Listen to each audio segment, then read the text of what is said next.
Stars shining bright above you.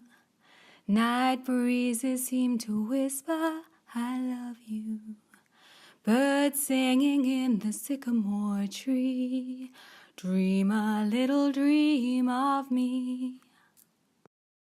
Welcome Kindreds, it's Jessica the Story Witch, and this is a VR to Simon over at the Hermit's Cave, his Circle of Friends decks video, which I actually saw, I think I saw it almost as soon as he put it up, which, depending on how long it takes me to get this video uploaded, was over a week ago now. And I thought, oh, that's so cool, and I thought about the answers, but I thought I'm not actually going to make a video response to it, just because I seem to be making so many videos. I've got so many different things going on at the moment that I thought I'm just not going to be able to squeeze it in. But then I've since seen more people doing it, especially Diane Jarecki's response to this, and I had to do it. I just wanted in, so here is my response.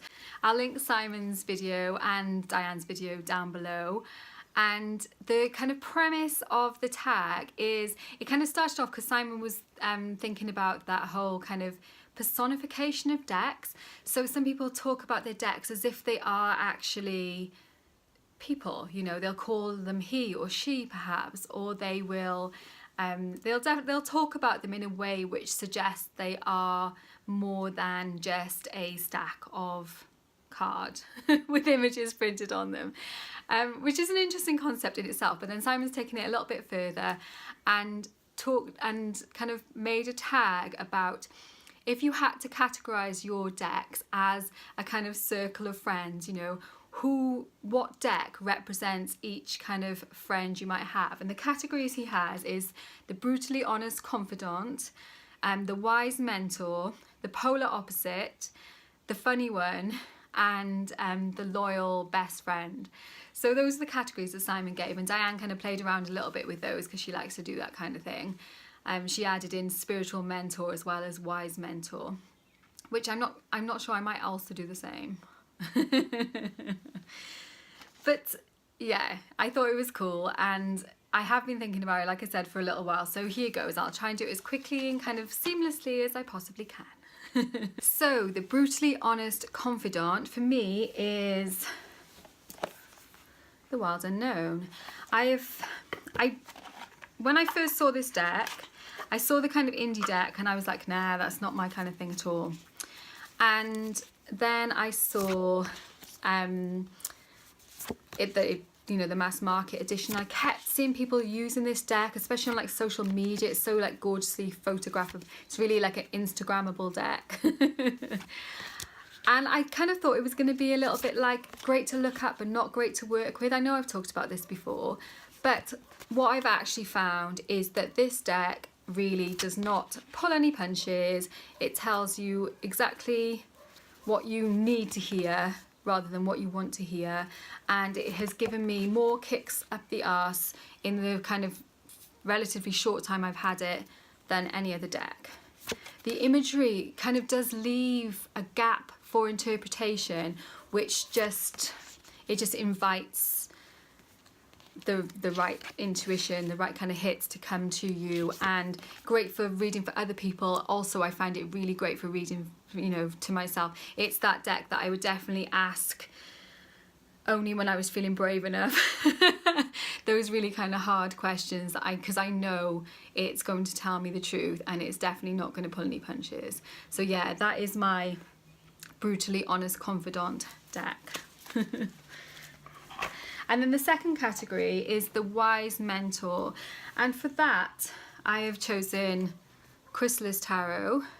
I've had this deck quite a long time. I think I bought it kind of virtually as soon as it was available because it just appealed to me, and the kind of, even though there's like bits about it do, like I don't really like the kind of the borders and stuff on this, and some of the imagery is like just a bit wild, but it gives really, really good readings, and it's wise. If you've got a question about kind of life path or your kind of higher purpose self, what you should be doing, I find this deck is the one that will guide you in a in a very kind of mentor kind of way, you know. I do see this deck as a mentor.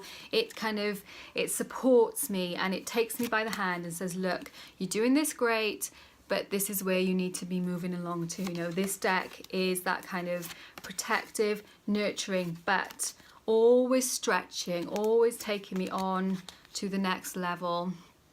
So I do see that as my wise mentor. And like Diane, even though this deck I would say is a spiritual mentor as well, I did have another one I wanted to share in this category as well. I do think generally my decks, I tend to choose decks which are kind of mentors rather than them being kind of friends or funny. Maybe they're kind of like fulfilling that kind of gap in perhaps in my real friends as well, I don't know. But the other one that I would definitely call a spiritual mentor, not a tarot deck but an oracle deck, is this Goddess Oracle. And this is a deck that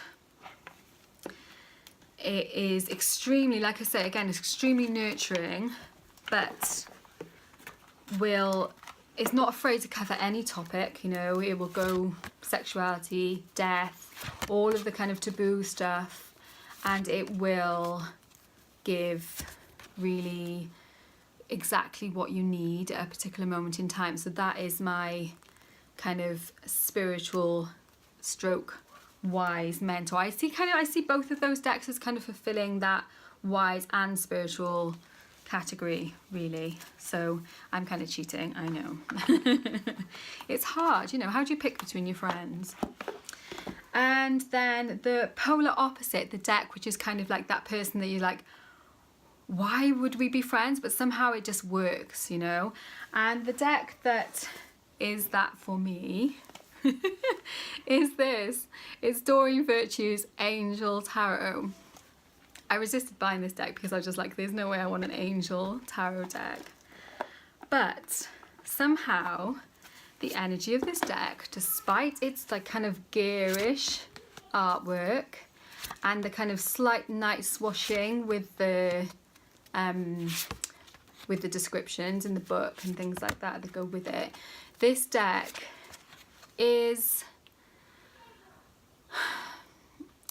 it does say things in a kind of nice way, and it does maybe not pussyfoot around because it does get straight to the point when it needs to. I think if decks don't do that, then I don't keep them. I wonder if that's true for friends. Gosh, I don't know. That's kind of a whole other thing to think about. But I do definitely prefer connections that have a kind of deep, meaningful, and have a growth element to them. So I do find that with my decks. I want my decks to stretch me and help me to grow. And I also do like that in friends as well. So yeah, that's interesting. But this deck being a kind of angel deck is kind of not, that's not me. And yet somehow this deck is very much used and useful, and I do reach for it more often than you would think. We hang out more often than you would think. So yeah, that is my polar opposite. And then the funny one, and I'm going to choose not a tarot deck for this. I'm going to, I think generally tarot I find it encompasses all of those kind of emotions that we have as human emotions, and it is funny, you know. Funny is one of those things that Simon said this really well when he was talking about in his VR, you know, about how it makes me laugh. Like the other day I was kind of thinking, oh, you know, why am I just not eating the right things and doing the exercise I need to do to lose weight, you know, and why am I not just being healthy and making the right choices? Like, what can I do? Oh, woe is me, you know. I was kind of doing all this, and I'm shuffling the deck while I'm doing this. I was using the herbal tarot at the time. I'm shuffling it, and I was like, what can I do to kind of, what is going to snap me out of this rut that I'm currently in? And I take my card, death. And it just made, I laughed, you know. It's so, tarot is funny. Using cards are funny because they give us the messages that we need to hear, and sometimes we need a laugh as well as a kick up the arse, you know. So So yeah, but the deck that I find the most funny, as well as being the most sometimes insightful and also stretching for growth and things like that, is a deck which is not tarot or oracle. It's actually a set of runes, Womanrunes. I've showed these before, but not for a little while. And they're very, very basic, which kind of lends to an almost kind of more raw kind of reading. When you're reading, you know, they do really get to the nitty gritty of what you ask. And they just are funny, you know, like it's like, like, you know, if I'm whinging about something, you know, I'm like, oh, you know, I just want all this stuff and I want to get something, why can't I just buy this and do stuff like that? And then, you know, it will show you the spade, which is basically like the rune of hard work, like get off your ass, stop whinging about it and actually do some work to get the money to do what it is that you want to do. Or, you know, you're like, oh, I'm having problems in my relationship, you know, why I feel like I want to be more connected and things like that. And then it might like show you the yoni and be like, just have some sex and that will really help. So that is kind of, those probably aren't the best examples, but this deck just makes me laugh so much, and it makes me laugh and also makes me do what I need to do. So yeah, so I love it for that. So that's that, Womanrunes, and I'll put all the links to all the decks and everything down below as well, so you know which decks are which. And then the loyal best friend is gonna have to be if I put it, my loyal best friend. It's like almost like the one you don't even, sometimes you can take it for granted, I guess, a little bit, because it's just been around for so long and is almost more a member of your family than a friend, you know. And that for me is my Rider-Waite Smith. And even though I maybe don't reach for this deck quite as often as I did when it was like, wasn't exactly this deck, but when I had a version of this deck, and it was my only deck that I used for a long, long time. So this is my kind of safe place, my loyal best friend.